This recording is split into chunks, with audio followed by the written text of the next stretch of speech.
Panay reklamo ng Pangulo tungkol sa 2025 budget. Kesyo, nagagalit siya. Kesyo, mangled beyond recognition. Kesyo, may binago siya pero pinirmahan pa din niya.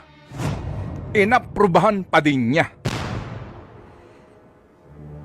Yan ang presidente. Hindi umaako ng responsibilidad. No? Parang sinisisi pa niya eh. Di ba? Paano tayo nagkaganito? Paano tayo nagkaganito? Eh, ikaw pumirma ng budget eh. For 3 years, ikaw yung pumipirma ng budget eh. Tapos magtatanong ka,